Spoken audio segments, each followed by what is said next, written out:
Hi, I'm Ronda Coryell with Jewelry Studies International. I'm going to be leading you through some tips and tricks on working with Argentium Silver. I'm going to explain about the fluxes, about the differences between soldering and fusing, and about hallmarking. I'm going to show you how to make a homemade pickle using vinegar that is your standard white vinegar and table salt. You put 2 cups of vinegar to 1 teaspoon of salt. I have cold vinegar, hot vinegar, cold vinegar and salt, and hot vinegar and salt. You can see that the hot vinegar and salt is the most effective and works the most quickly. So you can see how simple it is to make your own homemade pickle. Now I have a solderite pad, a silk core, and 2 different types of charcoal blocks. I want to show you how each one absorbs the heat differently. This charcoal block, if you look closely, you see how quickly it gets really hot. These do not hold up to the same heat as the compressed European charcoal block. See how long it takes for that one to heat up as compared to this one. The solderite pad also absorbs the heat fairly quickly as compared to this one. So that if you're working with a block like this, you need a larger flame and a larger torch. And it's for when you are perhaps annealing or working with larger pieces of metal. The solderite pad is also good for larger pieces. I prefer to use this compressed charcoal block because it holds up to fusing. Now I want to show you the difference in these fluxes. I've put Handy Flux Paste Flux, the Mighty Flux, which is a liquid self-pickling flux, and Gel Flux. Gel Flux has the advantage of sticking where sometimes the other fluxes don't. I don't use the Paste Flux as it doesn't react well with Argentium.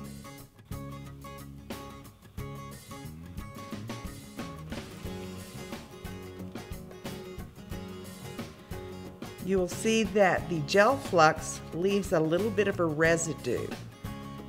I would use the gel flux only when soldering and never when fusing.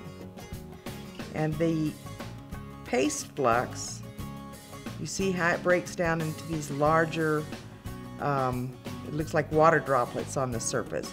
Those tend to pit the Argentium, whereas the Mighty Flux is the nicest barrier against the oxygen. You see that? Now with Argentium, because it does not fire scale, you don't have to protect the surface with boric acid and alcohol or with fire scoff or cuprinil or some of the other things that are on the market for sterling silver. As you can see, there are no oxides. But you can also see the big drops from the paste flux. So I recommend the Mighty Flux for when you're soldering or when you're fusing, and only the gel flux when you're soldering. So let me show you about annealing Argentium. I'm going to put a little bit of paste flux on the Argentium because the paste flux actually becomes liquidous at 1100 degrees.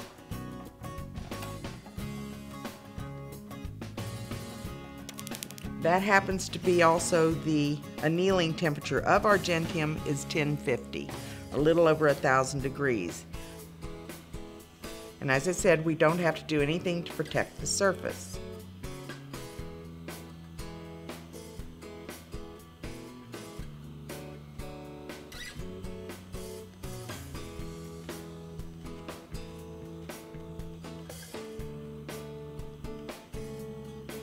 Now, I also look at the color of the flame. You see how the flame is slightly turning orange. And at that same temperature that the flame's slightly turning orange, you see that the flux is becoming liquid. This is the annealing temperature of the Argentium.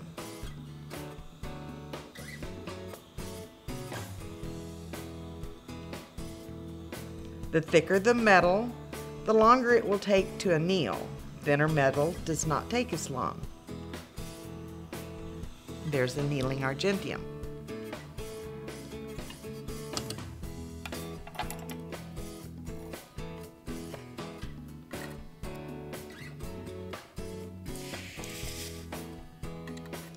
Argentium holds the heat longer, so let it cool slightly longer than you would standard sterling before quenching in water.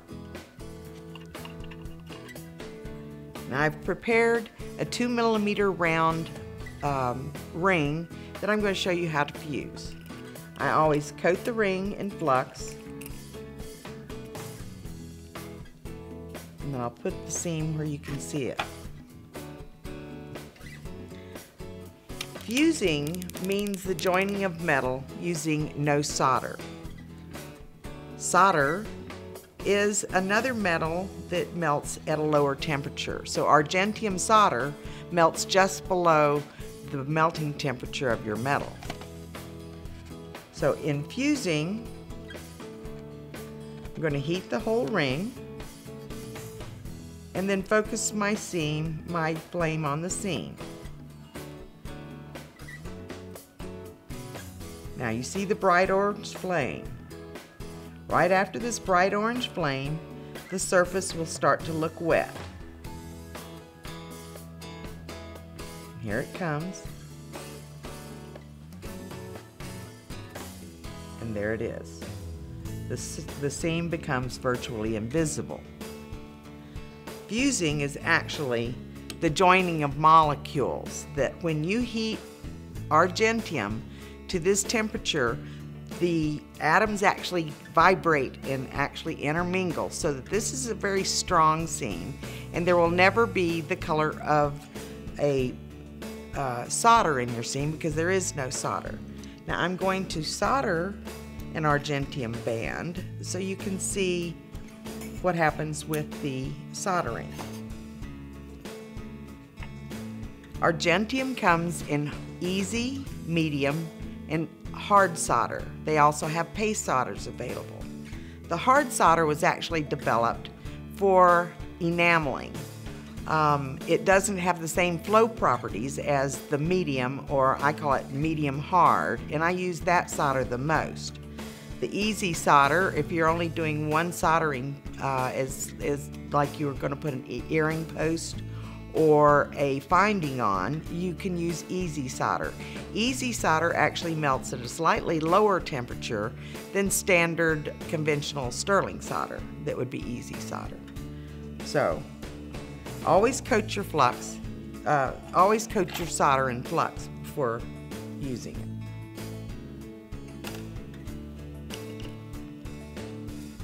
And again, it's not necessary to coat the surface of Argentium because it does not fire scale.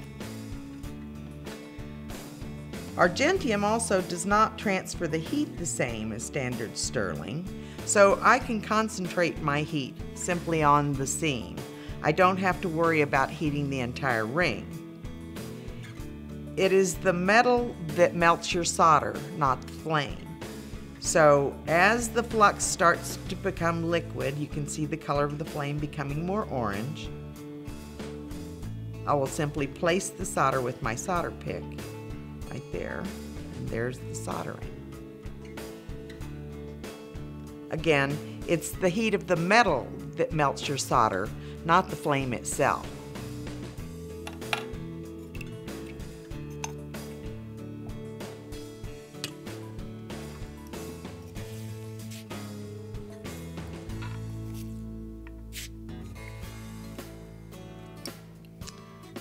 So the piece that has been fused will have less cleanup than the piece that has been soldered.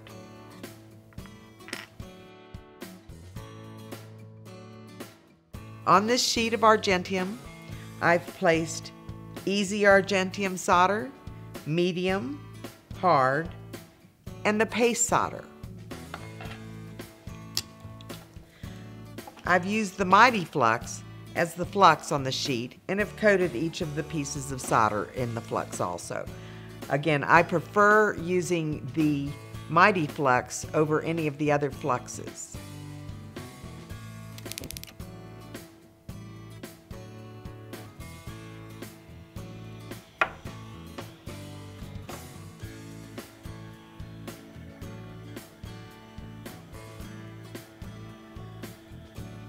Now, the flame that you see on the paste flux is actually the binder burning away. And what is left is the flux combined with a little bit of solder.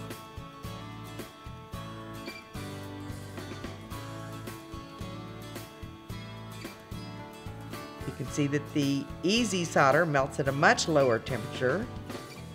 There's the medium and the hard. The medium Argentium solder actually contains the most fine silver and is the closest in color. So the reason I use the medium solder the most is because I want that closeness of the color to my base metal. The hard solder is formulated to be a high temperature solder, closer to something you'd use for enameling. And if I'm only doing one soldering process, I'm probably going to use the easy or perhaps the medium hard, which is that one.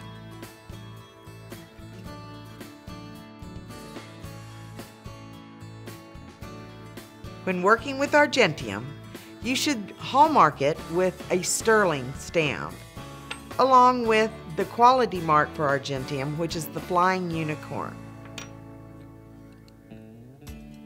Check to make sure that your stamp is facing the right direction and using a firm blow. Check your mark and then line up the second one right beside it.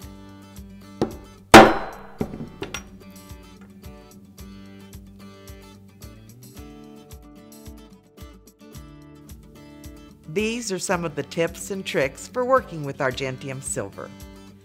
If you have questions, call 1-800-545-6566 for the Rio Grande helpline or visit riogrande.com.